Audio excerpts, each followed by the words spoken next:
As we drift back through the corridors of time, the Celtic world begins to take shape gradually, emerging from the archaeological record like a photograph slowly developing in the darkness of a forgotten darkroom. The story begins not with dramatic conquests or sudden appearances, but with the quiet transformation of Bronze Age communities across Central Europe, a process as gentle and persistent as the wearing of water upon stone. Picture the landscape of Central Europe around 1200 BCE, where the Urnfield culture spreads across what we now call Austria, southern Germany, and parts of Switzerland. Here, in valleys carved by ancient glaciers and on hillsides overlooking meandering rivers, communities begin to practice customs that will eventually flower into recognizably Celtic traditions. The people of these settlements cremate their dead and place the ashes in ceramic urns buried in vast fields that give the culture its name. It is a time of slow transformation where bronze working techniques grow increasingly sophisticated and trade networks stretch across the continent like invisible threads connecting distant communities.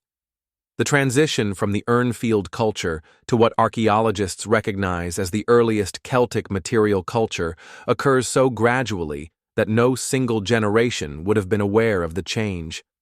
Around 800 BCE, in the region that encompasses modern Austria and the Eastern Alps, a new style of metalworking begins to emerge. This is the Hallstatt culture, named for a remarkable salt mining community nestled beside a pristine alpine lake, where the preserving qualities of salt have maintained organic materials that normally decay beyond recognition. In the Hallstatt cemetery, we encounter the first clear evidence of the social complexity that will characterize Celtic society. The graves speak of a stratified community, where some individuals are buried with simple pottery vessels and bronze ornaments, while others rest surrounded by imported goods from distant lands. Amber from the Baltic shores, silk from the eastern Mediterranean, coral from warm southern seas. These wealthy burials reveal trade networks spanning the known world, suggesting that the Celtic communities were never isolated, but actively engaged with the broader currents of European commerce and cultural exchange. The salt mines of Hallstatt represent one of humanity's earliest industrial enterprises. Deep within the mountain, miners wearing leather caps and carrying pine torches followed veins of salt through narrow tunnels, their work illuminated by the flickering light of burning wood. The salt extracted here was precious beyond modern comprehension, essential for preserving food through the long alpine winters, and valuable enough to trade for luxury goods from the Mediterranean world. The wealth generated by these mines supported the elaborate culture we see reflected in the grave goods and the sophisticated bronze work characteristic of this period. As we observe the daily life of these early Celtic communities, we notice patterns that will persist throughout their history. Their settlements cluster on hilltops and defensible positions, surrounded by wooden palisades and earthwork fortifications. The houses are rectangular structures with steep pitched roofs designed to shed the heavy snows of continental winters. Within these communities, skilled artisans work bronze into tools, weapons, and ornaments of increasing complexity and beauty. The bronze work of the Hallstatt period displays a distinctive aesthetic that will evolve but never disappear from Celtic art. Geometric patterns dominate, circles within circles, spirals that seem to draw the eye into infinite recursion, and interlocking designs that suggest the interconnectedness of all things. These motifs appear on sword scabbards and drinking vessels, on horse harnesses and women's jewelry, creating a visual language that unifies communities across vast distances. Around 600 BCE, the Celtic world undergoes another transformation as ironworking technology spreads throughout their territories. The transition from the Bronze Age to the Iron Age brings profound changes in warfare, agriculture, and daily life. Iron tools allow for more efficient farming, supporting larger populations. Iron weapons change the nature of combat and the structure of military organization. The control of iron ore deposits and the knowledge of iron-working techniques create new forms of wealth and power within Celtic society. This period sees the emergence of what archaeologists call the Latin culture, named for a site on the shores of Lake Neuchâtel in Switzerland where hundreds of metal objects were discovered in the 19th century. The Latin period, beginning around 450 BCE, represents the height of Celtic artistic achievement and the expansion of Celtic culture across Europe. The art style that develops during this time is characterized by flowing, curvilinear designs that seem to capture movement itself in metal and stone. Latin craftsmen create objects of breathtaking beauty and technical sophistication. Their metalwork displays a mastery of techniques that will not be seen again in Northern Europe for centuries after the fall of the Roman Empire. They develop methods for creating complex alloys, for decorating surfaces with intricate patterns of inlaid metals, and for forging weapons that combine deadly efficiency with artistic elegance. The famous Gundestrup cauldron, discovered in a Danish bog, represents the pinnacle of this artistic tradition. A silver vessel covered with scenes of gods and heroes, warriors and animals, executed with a skill that rivals the finest work of classical antiquity. During the Latin period, Celtic culture expands dramatically beyond its Central European heartland. Celtic tribes migrate westward into Gaul and Britain, southward into Iberia, and eastward into the Balkans and Anatolia. These migrations are not violent conquests in the Roman sense, but rather the gradual movement of peoples seeking new agricultural lands, trade opportunities, and perhaps adventure. The Celtic expansion spreads their distinctive culture across an area stretching from Ireland to Turkey, creating a network of related but independent communities that maintain contact through trade, intermarriage, and shared cultural practices.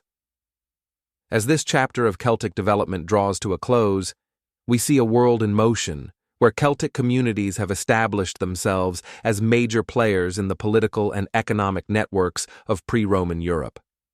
Their Hillforts dot the landscape from Scotland to Bohemia.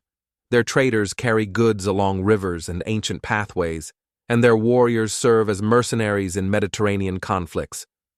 The stage is set for the great flowering of Celtic civilization that will characterize the final centuries before the Roman conquest, a time when Celtic culture will achieve its most sophisticated expression in art, social organization, and spiritual practice. As we continue our nocturnal journey through the Celtic world, we arrive at the golden age of their civilization, roughly spanning the final 3 centuries before the Common Era. During this period, Celtic society reaches its most sophisticated expression, creating magnificent hillforts, developing complex trade networks, and producing art objects that remain among the masterpieces of European craftsmanship. Let us drift gently through this remarkable era, observing the daily rhythms and grand achievements of the Celtic world at its zenith. Picture yourself approaching a Celtic oppidumone of the great fortified settlements that served as political and economic centers throughout the Celtic world. These impressive sites, perched on hilltops and protected by massive earthwork defenses, represent the height of Celtic engineering and urban planning. The largest of these settlements, such as Bibracte in Gaul or Manching in Bavaria, housed populations in the thousands and served as centers of manufacturing, trade, and political power that rivaled any city in the Mediterranean world. As we pass through the gates of such a settlement, we encounter a bustling world of craft specialists and merchants, warriors and farmers, druids and bards. The streets wind between rectangular houses with walls of timber and clay, their steep roofs thatched with straw or reed. Smoke rises from countless hearths, carrying the sense of cooking food and the distinctive smell of metalworking furnaces. The sounds of daily life create a constant backdrop.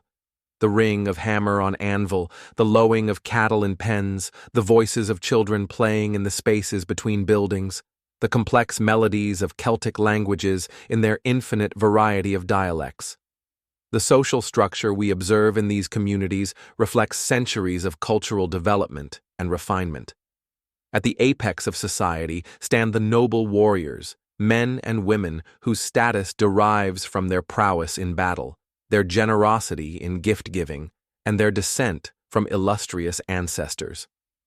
These individuals live in larger houses within the most protected areas of the settlement, surrounded by the symbols of their rank, finely crafted weapons, imported luxury goods, and the elaborate bronze and gold ornaments that mark their status. Celtic warriors of this period present a magnificent sight, their appearance carefully calculated to inspire both admiration and fear. They wear their hair long, often bleached with lime to achieve a striking pale color that stands out dramatically against their weather-tanned skin. Their bodies bear the intricate blue patterns of tattoos, applied with woad dye in designs that may indicate tribal affiliation, personal achievements, or spiritual beliefs. Their weapons represent the pinnacle of Celtic metalworking, long iron swords with elaborate scabbards decorated with Latin animal motifs, spears with leaf-shaped blades, and shields bearing the distinctive Celtic designs that seem to writhe and flow across the bronze surfaces. The clothing of the Celtic nobility reflects both practical needs and aesthetic preferences that will influence European fashion for centuries to come. Men wear trousers, a practical innovation that Mediterranean peoples initially found barbarous, but eventually adopted for its obvious advantages in cold climates. These garments are woven from wool in complex patterns, dyed with colors extracted from local plants. The deep blues of woad, the warm yellows of weld, the rich reds of madder root. Over their trousers, they wear long tunics and cloaks fastened with elaborate bronze brooches that rank among the finest examples of Celtic decorative art. Celtic women of high status enjoy a degree of independence and legal protection unknown in many contemporary societies.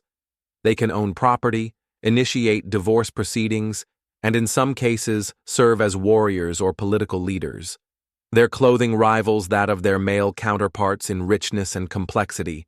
Long dresses woven in intricate patterns, cloaks of the finest wool, and jewelry that demonstrates the sophisticated aesthetic sense of Celtic artisans. Gold torques-twisted neck rings that serve as symbols of status and possibly spiritual protection adorn the necks of both men and women of noble rank.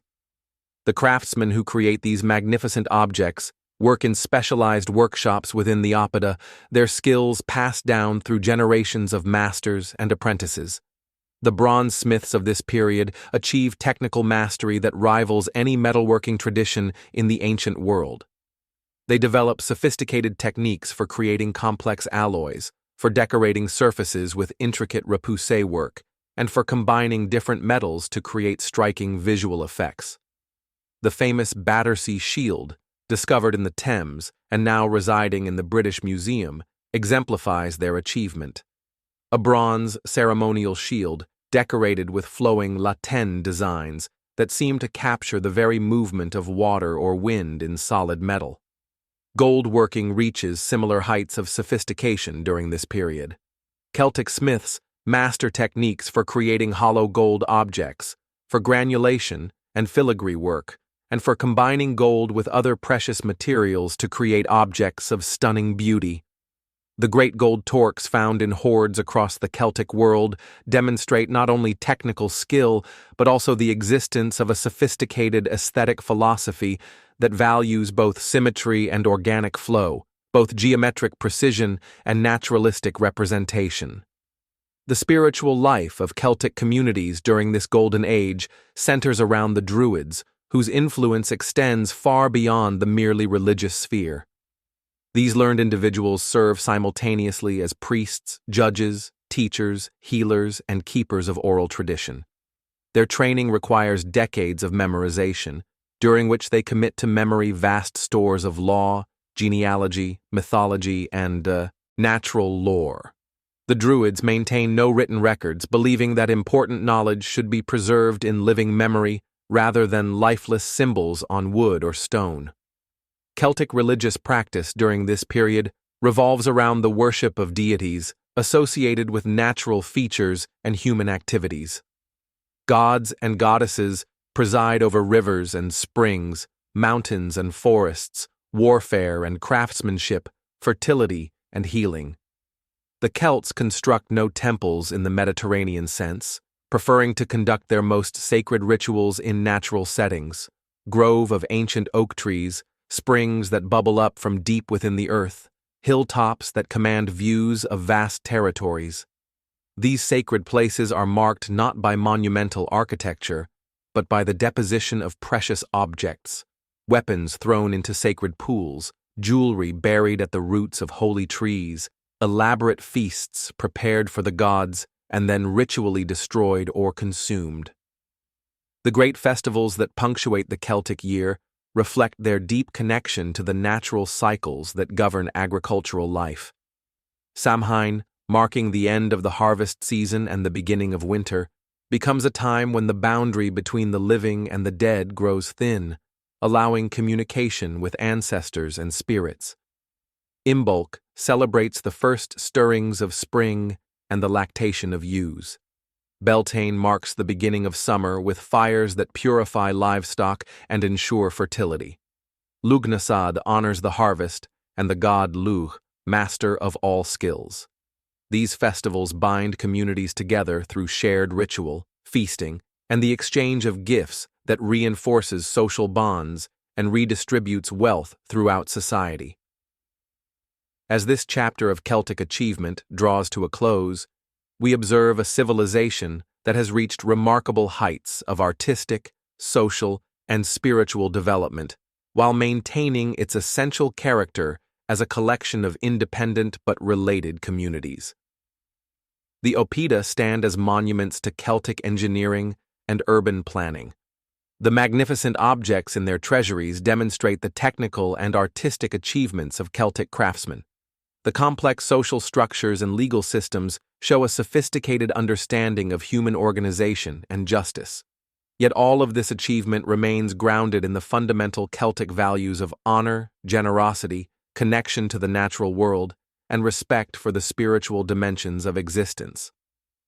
As we settle deeper into our exploration of the Celtic world, let us turn our attention to the intimate details of daily existence and the profound spiritual beliefs that shaped every aspect of Celtic life. In this gentle examination, we shall observe how ordinary people lived their lives, celebrated their festivals, and understood their place in the cosmic order that connected all living things. Dawn breaks slowly over a Celtic settlement, and we watch as the community awakens to another day in the eternal rhythm of agricultural life. The first sounds are not human voices, but the lowing of cattle and the bleating of sheep as they stir in their enclosures. Celtic society depends heavily on livestock, not merely for food, but as symbols of wealth, status, and divine blessing. The possession of cattle represents prosperity in its most fundamental form, and the careful breeding and management of herds occupies much of the attention of Celtic farmers and nobles alike. The typical Celtic household consists of an extended family group living in rectangular timber-framed houses with walls of wattle and daub. The roofs, thatched with straw or reed, slope steeply to shed the frequent rains of Atlantic Europe. Inside, the central hearth provides warmth, light, and the focal point for family life. Around this fire, families gather for meals, storytelling, and the countless small tasks that fill the hours between dawn and darkness. The smoke from these hearths rises through openings in the roof, carrying with it the prayers and hopes of the household toward the sky realm of the gods. Women in Celtic society hold positions of respect and legal protection that distinguish them from their counterparts in many contemporary civilizations. Celtic women can own property independently of their husbands, initiate legal proceedings, and in some cases inherit positions of political leadership. We observe them engaged in the complex tasks of textile production, from the shearing of sheep and the harvesting of flax to the spinning, dyeing, and weaving that produce the magnificent fabrics for which Celtic culture becomes renowned. The intricate patterns woven into Celtic textiles carry symbolic meanings that connect the wearer to clan identity, spiritual beliefs, and social status. The preparation of food occupies a central place in Celtic domestic life, reflecting both practical necessity and deep cultural values. Celtic cuisine emphasizes the products of herding and agriculture, milk and cheese from cattle and sheep, pork from swine that forage in oak forests, grains grown in carefully tended fields. The preservation of food for winter consumption requires considerable skill and planning. Meat is salted, smoked, or dried. Milk is processed into long-lasting cheeses. Grains are stored in underground pits lined with stone and sealed against moisture and pests. Meals in Celtic society serve social and spiritual functions that extend far beyond mere nutrition. The sharing of food creates and reinforces bonds between individuals and families. The host who provides generous hospitality gains prestige and divine favor. The guest who accepts this hospitality enters into relationships of mutual obligation that may last for generations. Even the simplest meal begins with offerings to the household spirits and ends with expressions of gratitude to the gods who provide abundance. The Celtic calendar revolves around the great seasonal festivals that mark the turning points of the agricultural year. These celebrations combine religious ritual, community feasting, and social gathering in events that can last for days. Samhain, occurring at the end of October, marks the end of the harvest season and the beginning of the dark half of the year. During this festival, the boundary between the world of the living and the realm of the dead becomes permeable, allowing spirits to visit their former homes and living relatives to communicate with departed ancestors. The preparations for Samhain begin weeks in advance as communities gather the final harvest, slaughter livestock that cannot be supported through winter, and prepare the great bonfires that will mark the festival. On the night of Samhain itself, these fires burn on hilltops throughout the Celtic world, their light visible for miles and serving as beacons that connect distant communities in shared celebration. Families extinguish their hearth fires and relight them from the sacred flames, symbolically renewing their connection to the cosmic order and ensuring the continued blessing of the gods. Imbolc, celebrated at the beginning of February, honors the first stirrings of spring and the lactation of ewes that signals the return of fertility to the land. This festival belongs particularly to Brigid, the goddess of poetry, smithcraft, and healing, whose blessing ensures the prosperity of herds and the inspiration of artists. Communities clean their houses thoroughly, removing the accumulated debris of winter and preparing for the season of growth and renewal. Young women carry flame from house to house, spreading the purifying fire of Brigid throughout the settlement. Beltane, marking the beginning of May, celebrates the full return of fertility and growth to the natural world. Great fires burn throughout the night, and livestock are driven between the flames for purification and blessing. Young couples spend the night in the woods, celebrating the sacred marriage that ensures the continued fertility of the land. The festival emphasizes the connection between human sexuality and agricultural abundance, recognizing that the same divine forces that bring forth new life in humans also cause seeds to sprout and animals to conceive. Lugnasad, held at the beginning of August, honors the first fruits of the harvest and celebrates the god Lugh, master of all skills and patron of craftsmen. This festival features contests of skill and strength, displays of the finest products of Celtic artisans, and elaborate feasts that demonstrate the generosity of the gods. Markets and fairs accompany the religious celebrations, bringing together people from distant settlements for trade, marriage negotiations, and the exchange of news and stories. The spiritual worldview that underlies these festivals reflects a profound understanding of the interconnectedness of all existence. Celtic cosmology recognizes no sharp division between the sacred and the secular, the natural and the supernatural, the living and the dead. Every aspect of the physical world possesses spiritual significance. Rivers and springs serve as dwelling places for goddesses who control fertility and healing. Mountains and hills house the spirits of ancestors who continue to watch over their descendants.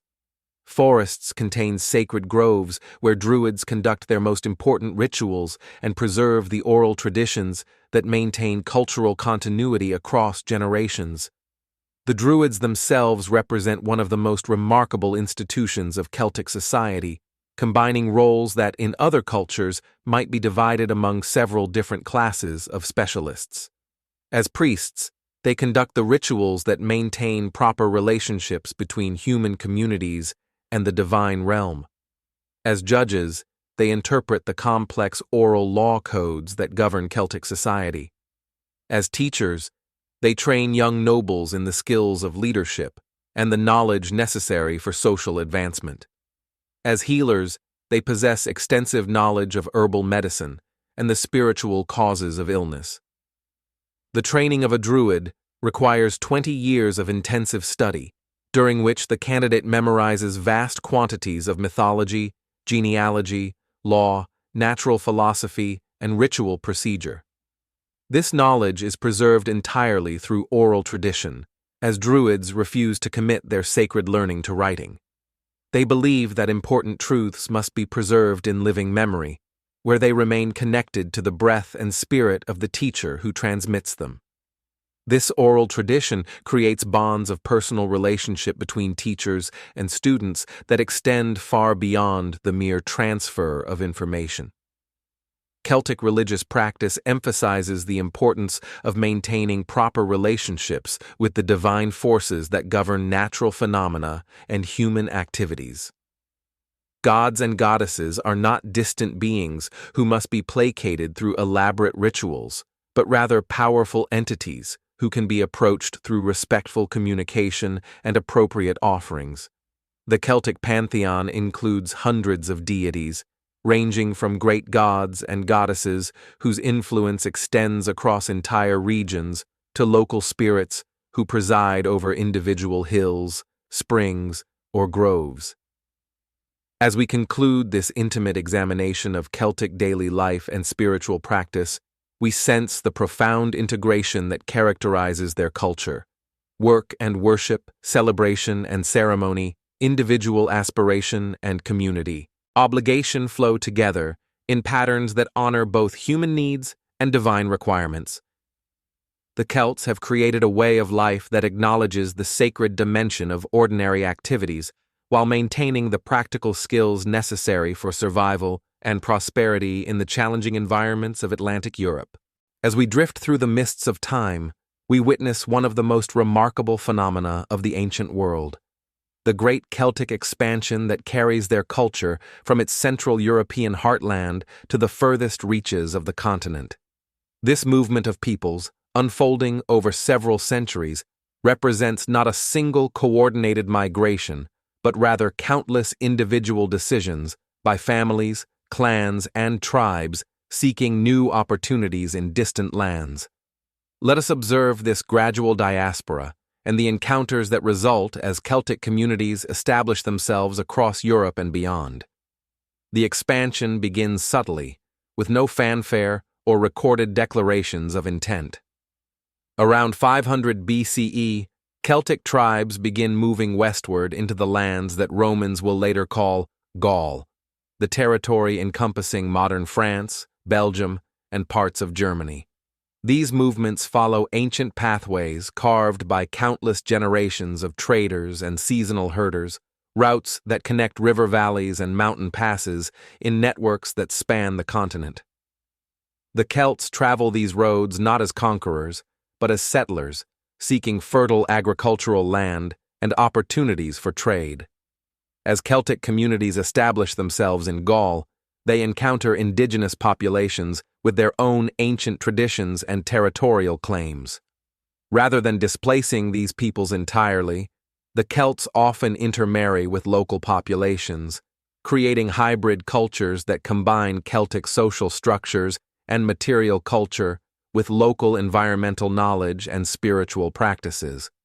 This process of cultural fusion characterizes Celtic expansion throughout Europe, producing regional variations in language, art, and custom that enrich the overall Celtic tradition while maintaining its essential character. The movement westward continues across the narrow channel that separates continental Europe from the British Isles. Celtic tribes begin settling in Britain around 450 BCE, bringing with them the distinctive Latin art style, ironworking technology, and social institutions that will dominate British culture for the next 4 centuries. The landscape they encounter includes established populations with their own sophisticated material culture, most notably the builders of great stone circles and burial monuments that dot the British countryside. The Celtic settlement of Britain unfolds as a gradual process of cultural influence and population movement rather than sudden conquest. Archaeological evidence suggests that Celtic culture spreads through trade relationships, intermarriage, and the gradual adoption of Celtic technologies and social practices by indigenous populations. The result is a distinctively British version of Celtic culture that incorporates local traditions while maintaining connections to the broader Celtic world through continued trade and cultural exchange. The expansion continues northward into Scotland, where Celtic tribes encounter landscapes of stunning beauty and considerable environmental challenge. The Scottish highlands provide natural fortresses where Celtic culture can develop in relative isolation, producing regional variations that will persist long after Celtic culture disappears from other parts of Europe. The Picts of northern Scotland develop their own distinctive artistic traditions while maintaining cultural connections to other Celtic regions through shared religious practices and artistic motifs. Simultaneously, Celtic expansion moves southward into the Iberian Peninsula, where Celtic tribes known as Celtiberians establish settlements throughout the interior regions of what is now Spain and Portugal. These communities develop their own distinctive material culture, blending Celtic traditions with Iberian influences to create art styles and social institutions that reflect their unique environmental and cultural circumstances. The Celtiberian warriors become renowned throughout the Mediterranean world for their courage and skill in battle, serving as mercenaries in conflicts from Sicily to North Africa. Perhaps the most remarkable aspect of Celtic expansion occurs in the east, where Celtic tribes migrate through the Danube Valley into the Balkans and ultimately establish communities in Asia Minor. These Eastern Celts, known to history as the Galatians, create settlements in the heart of what is now Turkey, maintaining their Celtic identity and cultural practices despite being surrounded by peoples of entirely different linguistic and cultural backgrounds. The survival of Celtic culture in Anatolia for over 6 centuries demonstrates the adaptability and resilience of Celtic social institutions. The eastward expansion brings Celtic warriors into contact with the sophisticated urban civilizations of the Mediterranean world. Celtic mercenaries serve in the armies of Greek city-states, fighting in conflicts throughout the eastern Mediterranean.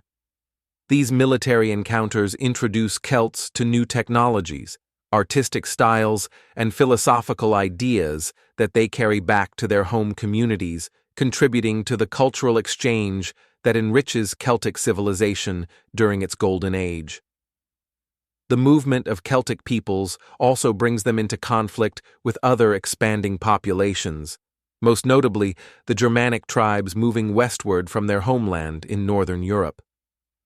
The resulting territorial disputes and cultural exchanges create complex patterns of alliance and warfare that will influence European history for centuries to come. Celtic and Germanic communities sometimes fight fierce battles over territory and resources, but they also engage in trade, intermarriage, and cultural borrowing that creates mixed populations along their mutual frontiers. Throughout this period of expansion, Celtic communities maintain cultural unity through shared languages, artistic traditions, and religious practices, despite the vast distances that separate their settlements. Traveling Druids, bards, and craftsmen carry news, stories, and innovations between communities, creating networks of communication and cultural exchange that span the continent.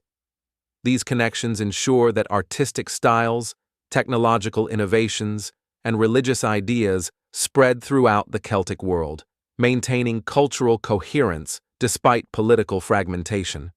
The expansion also brings Celts into increasing contact with the growing power of Rome. Initially, these encounters are primarily commercial, as Celtic communities trade raw materials and luxury goods with Roman merchants. Celtic settlements provide Rome with essential resources: metals from British and Iberian mines, amber from northern European sources, slaves captured in intertribal warfare, and agricultural products from the fertile lands of Gaul. However, the relationship between Celts and Romans grows increasingly complex as Roman power expands northward. Some Celtic leaders form alliances with Rome, using Roman support to gain advantages over rival tribes. Others view Roman expansion as a threat to Celtic independence and traditional ways of life.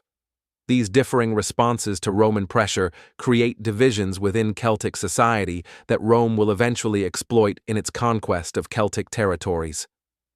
The Celtic expansion reaches its greatest extent around 200 BCE, when Celtic communities stretch from Ireland in the west to Anatolia in the east, from Scotland in the north to Iberia in the south. This represents one of the most successful cultural expansions in European history, creating a network of related communities that share fundamental values and practices while adapting to diverse environmental and political circumstances.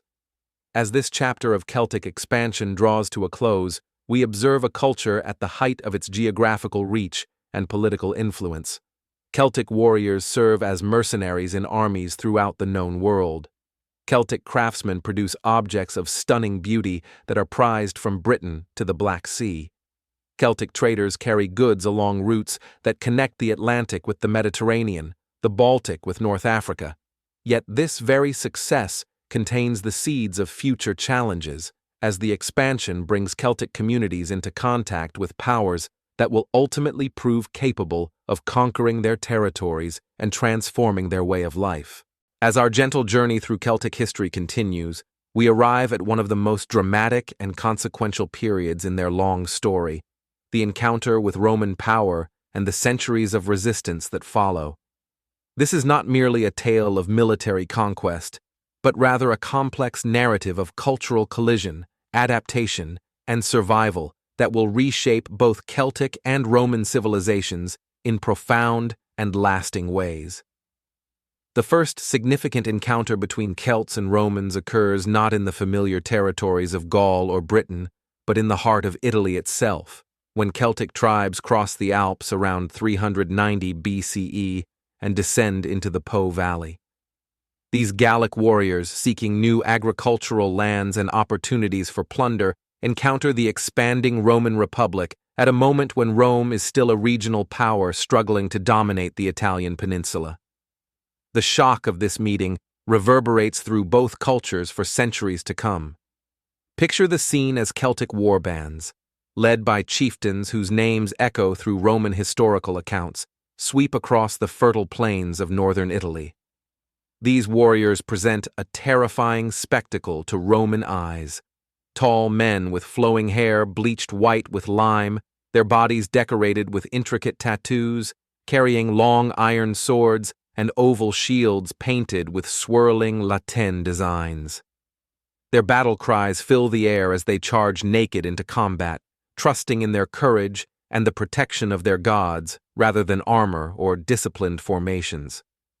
The Celtic sack of Rome in 390 BCE becomes a defining trauma in Roman historical memory, an event that shapes Roman attitudes toward Celtic peoples for generations to come. Roman historians describe the terror that grips the city as Celtic warriors pour through the streets, looting temples and houses while the population flees to the Capitoline Hill. Though the Celts eventually withdraw after receiving tribute, the psychological impact of their victory lingers in Roman consciousness, creating both fear and fascination with these northern barbarians who had achieved what no other enemy had accomplished. As Roman power gradually expands, encounters with Celtic communities become more frequent and complex. Roman merchants established trading relationships with Celtic oppida, exchanging Roman manufactured goods for Celtic raw materials. precious metals from British and Iberian mines, amber from northern European forests, and the high-quality iron that Celtic smiths produce in their sophisticated furnaces. These commercial relationships create networks of mutual dependence that complicate the later military confrontations between the two cultures.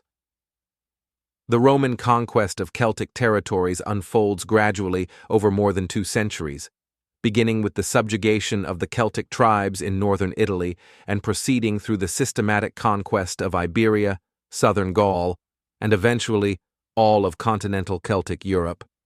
Each campaign presents Romans with new challenges, as Celtic military tactics and social organization differ significantly from the urban civilizations Romans have previously encountered in the Mediterranean world.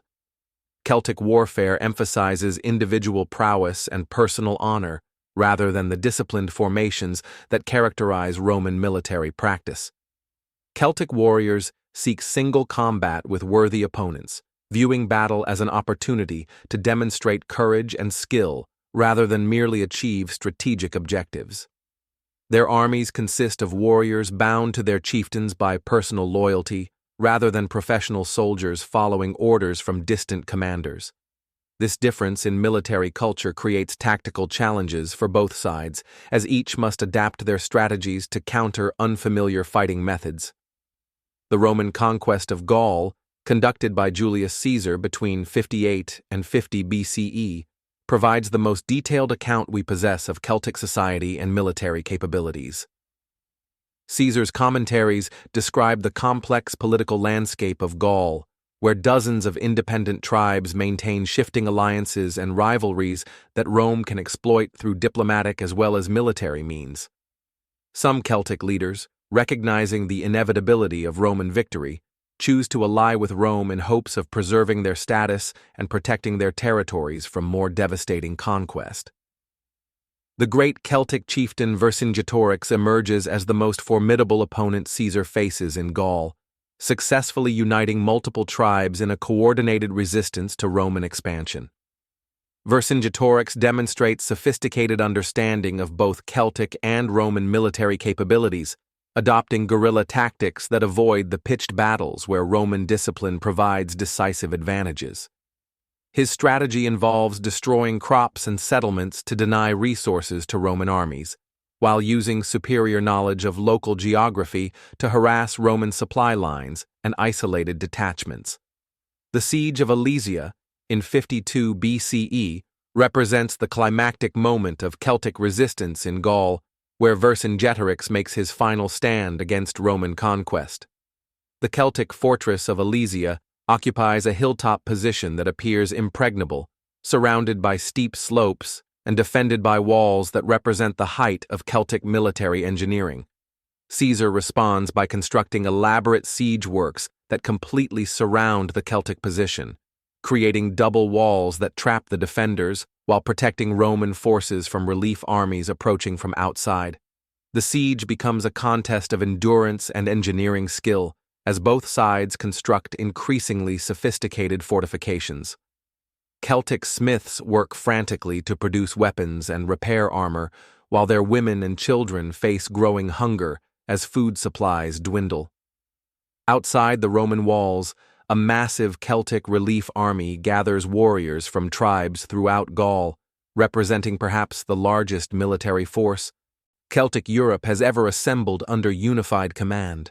The final assault on Alesia involves coordinated attacks from both the trapped garrison and the relief army, creating a desperate battle fought simultaneously on multiple fronts. Celtic warriors demonstrate their traditional courage, charging repeatedly against Roman fortifications despite devastating casualties. However, Roman discipline and superior logistics ultimately prevail, and Vercingetorix surrenders himself to Caesar to spare his followers from further slaughter. The fall of Alesia marks the end of organized Celtic resistance in Gaul, but Celtic culture continues to influence the Roman provinces established in former Celtic territories. Roman administrators discover that effective governance requires accommodation with Celtic social structures and legal traditions. Celtic nobles who demonstrate loyalty to Rome receive Roman citizenship and integration into the imperial hierarchy, while Celtic Druids face systematic persecution for their role in maintaining cultural resistance to Roman rule. The Roman invasion of Britain, beginning under Julius Caesar in 55 BCE and resumed under Emperor Claudius in 43 CE, encounters Celtic societies that have had decades to prepare for Roman expansion. British Celtic tribes have learned from the fate of their continental cousins, developing new military tactics and diplomatic strategies designed to resist Roman conquest more effectively. Some tribes, particularly those in southeastern Britain with extensive trade connections to Gaul, choose to collaborate with Rome from the beginning, hoping to preserve their wealth and status under imperial rule.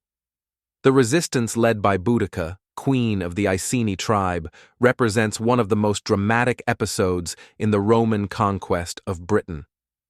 Boudica's rebellion in 60 CE occurs when Roman administrators violate agreements made with her deceased husband, seizing Iceni territory and subjecting the royal family to public humiliation. Her response mobilizes not only the Iceni, but also neighboring tribes who have suffered similar treatment under Roman rule. The rebellion achieves spectacular initial success, as Celtic war bands destroy the Roman settlements at Camulodunum, Londinium, and Verulamium, killing an estimated 70,000 Roman settlers and sympathizers. Archaeological evidence from these sites reveals the thoroughness of Celtic vengeance. Buildings burned to the ground, Roman temples desecrated, and clear signs of the ritual sacrifice of prisoners in accordance with Celtic religious practices. Boudica's forces eventually meet defeat at the hands of a smaller but more disciplined Roman army. But her rebellion demonstrates the continuing vitality of Celtic military tradition and the depth of resentment against Roman rule.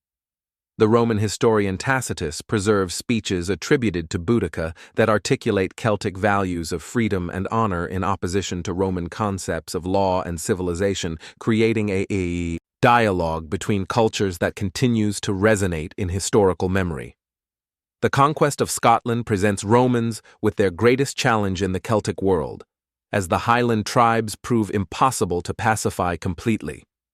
The construction of Hadrian's Wall, around 122 CE, represents Roman acknowledgement that complete conquest of Britain is impractical, creating a permanent frontier that separates Roman territory from the unconquered Celtic north. The wall becomes a monument to both Roman engineering skill and Celtic resistance, marking the northernmost extent of Roman expansion in Britain. Celtic resistance to Roman rule takes many forms beyond military rebellion. Druids continue to teach Celtic law and tradition in secret, preserving cultural knowledge that might otherwise disappear under Roman pressure. Celtic artisans adapt their traditional styles to Roman tastes while maintaining distinctively Celtic elements in their work. Celtic farmers continue traditional agricultural practices and seasonal festivals, gradually transforming Roman religious calendar through the introduction of Celtic celebrations. The Romanization of Celtic territories proceeds unevenly, with urban areas and major transportation routes becoming thoroughly Roman, while rural communities maintain much of their traditional culture. This pattern creates a complex cultural landscape where Roman and Celtic influences blend in different proportions depending on local circumstances and the degree of Roman administrative control. As this chapter of Roman-Celtic encounters draws to a close, we observe the beginning of a transformation that will reshape both cultures. Celtic societies must adapt to life under imperial rule, finding ways to preserve their essential values while accommodating Roman legal and administrative requirements. Meanwhile, Roman civilization itself undergoes change through contact with Celtic culture, incorporating Celtic religious practices, artistic motifs, and social customs that will ultimately contribute to the cultural synthesis that characterizes the later Roman Empire. As we approach the gentle conclusion of our nocturnal journey through the Celtic world, we witness not an ending, but a transformation, as Celtic culture adapts, persists, and evolves through the centuries of Roman rule and beyond. The story of Celtic survival and influence extends far beyond the military defeats and political subjugation that mark the end of Celtic independence, flowing like an underground river through the cultural landscape of medieval and modern Europe. The Romanization of Celtic territories creates a complex cultural synthesis where Celtic and Roman elements blend in fascinating and enduring ways. In the countryside of Gaul and Britain, Celtic farmers continue to work their fields according to seasonal rhythms established by their ancestors, while adopting Roman agricultural techniques that increase productivity. Celtic craftsmen learn Roman artistic styles and techniques, but apply them to traditional Celtic forms and motifs, creating hybrid art styles that influence European decorative arts for centuries to come. The survival of Celtic languages provides perhaps the clearest evidence of cultural continuity despite political transformation. Latin becomes the language of administration, law, and formal education throughout the Roman Empire, but Celtic languages persist in daily use among rural populations. In Wales, Ireland, Scotland, and Brittany, Celtic tongues continue to evolve and develop, preserving not only vocabulary, but also the distinctive ways of thinking and understanding the world that characterize Celtic culture. The conversion of Celtic lands to Christianity, beginning in the 4th century CE, creates new opportunities for cultural synthesis and preservation. Celtic Christians adapt their traditional reverence for natural sacred sites to Christian worship, transforming sacred groves into church sites and holy wells into places of Christian pilgrimage. The Celtic Church develops distinctive characteristics that reflect the integration of Christian theology with Celtic spiritual sensibilities, an emphasis on the presence of the divine in nature, a complex understanding of the relationship between the living and the dead, and monastic traditions that preserve both Christian texts and Celtic oral literature. The great monasteries established in Ireland, Wales, and Scotland become centers of learning that preserve and transmit both classical Roman literature and Celtic cultural traditions. Irish monks develop distinctive artistic styles that combine Celtic Latin motifs with Christian symbolism, creating illuminated manuscripts like the Book of Kells that rank among the masterpieces of medieval art. These monastic scriptoriums also preserve the great cycles of Celtic mythology, the stories of the Táin Bó Cúailnge, the Mabinogion, the adventures of Finn and the Fianna, transmitting through written literature the oral traditions that had sustained Celtic culture for centuries. The political fragmentation that follows the collapse of Roman authority in Western Europe creates new opportunities for Celtic cultural revival. In post-Roman Britain, Celtic kingdoms re-emerge in Wales, Scotland, and Cornwall, while maintaining contact with Celtic communities in Ireland and Brittany.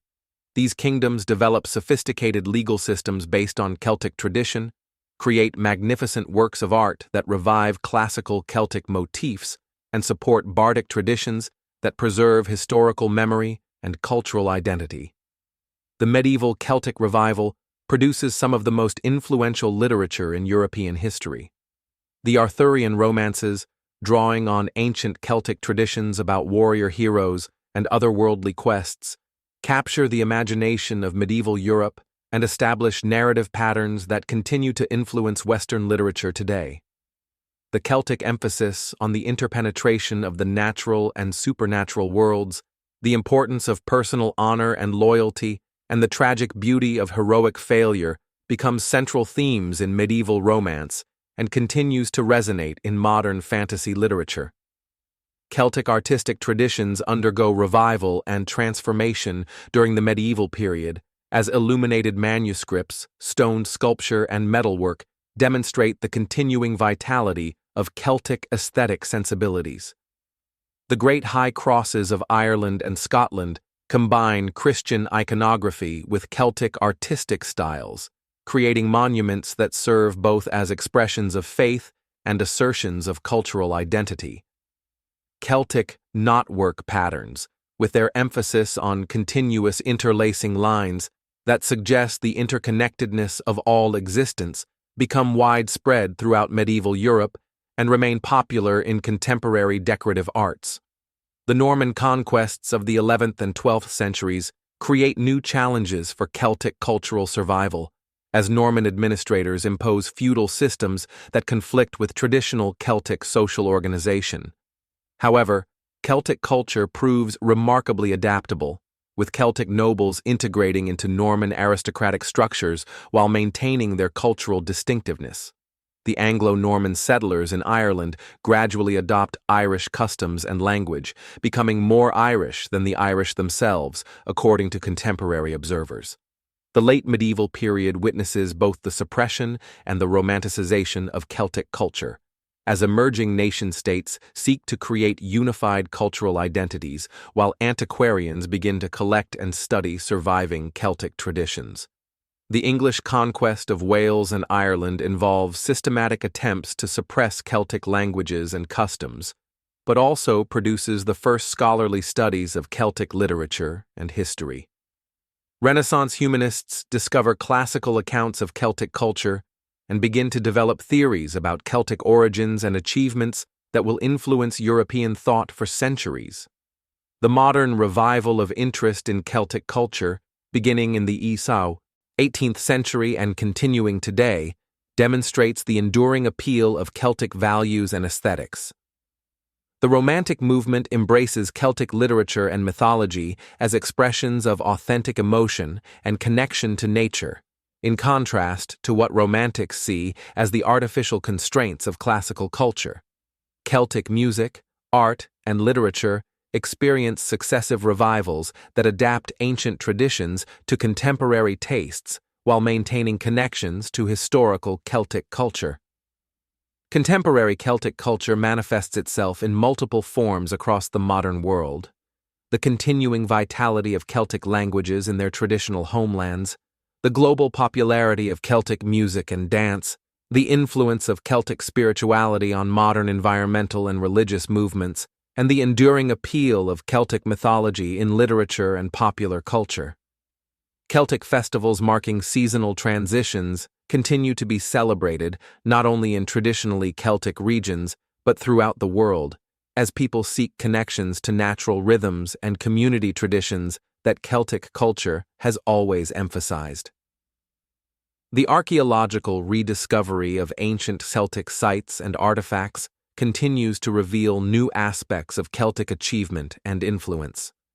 Excavations at Opida throughout Europe demonstrate the sophistication of Celtic urban planning and technology.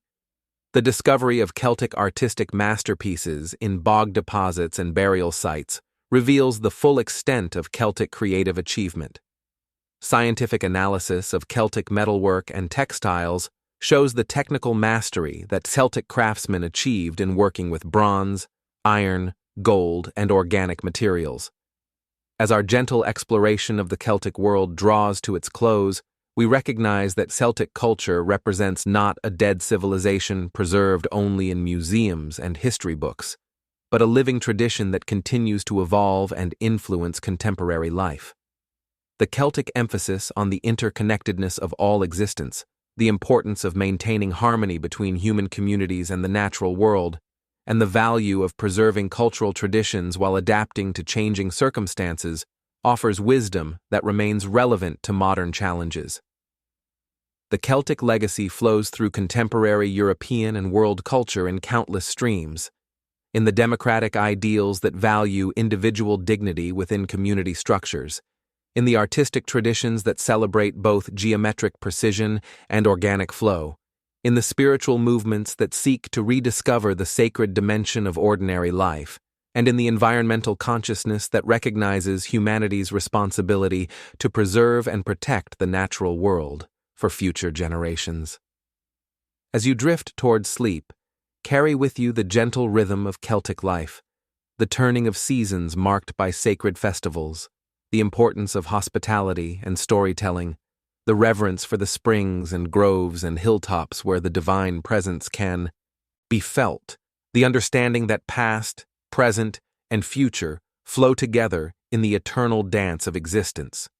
The Celtic world offers us a vision of human culture in harmony with natural rhythms, where art and daily life, work and worship, individual achievement, and community responsibility combine in patterns that honor both human creativity and the larger cosmic order of which we are all part.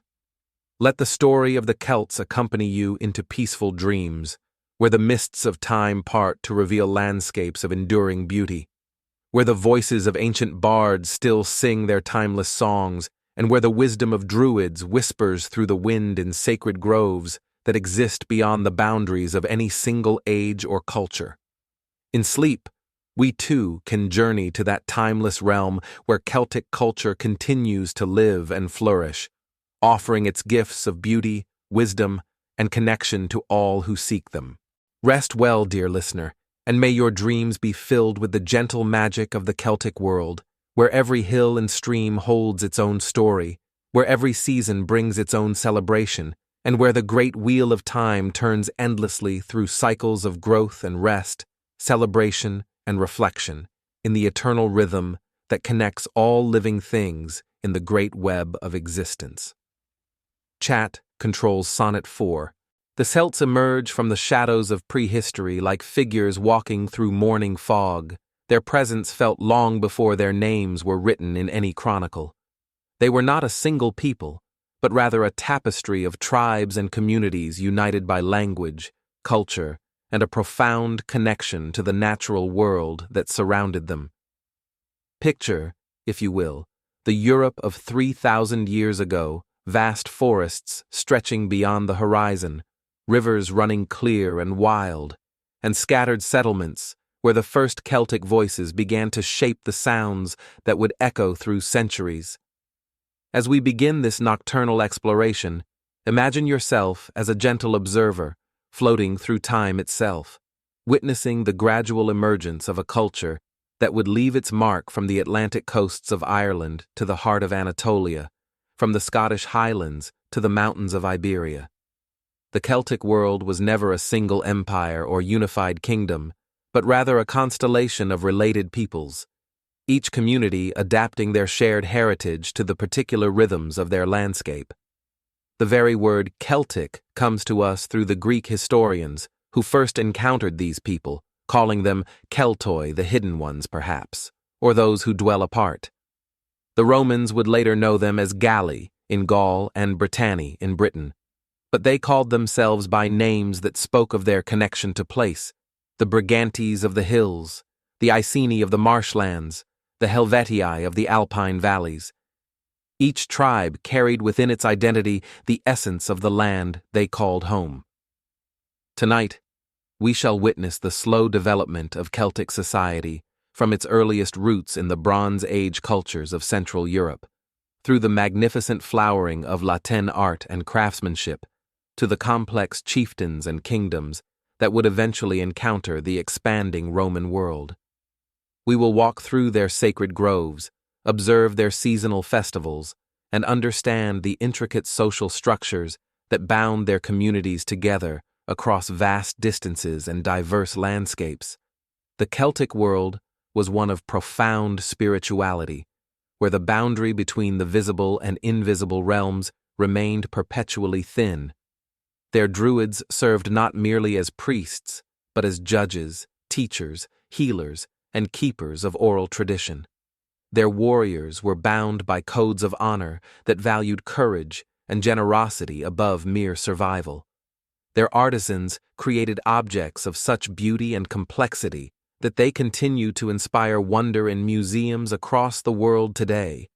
As we drift through their story, you will sense the rhythm of Celtic life, the turning of seasons marked by great festivals, the importance of hospitality and storytelling, the reverence for water sources and high places, the complex relationships between tribes that could shift from alliance to conflict with the changing political winds. The Celts lived in a world where every hill might house the spirits of ancestors, where every spring might possess healing powers, where every tree in a sacred grove held its own significance in the greater pattern of existence.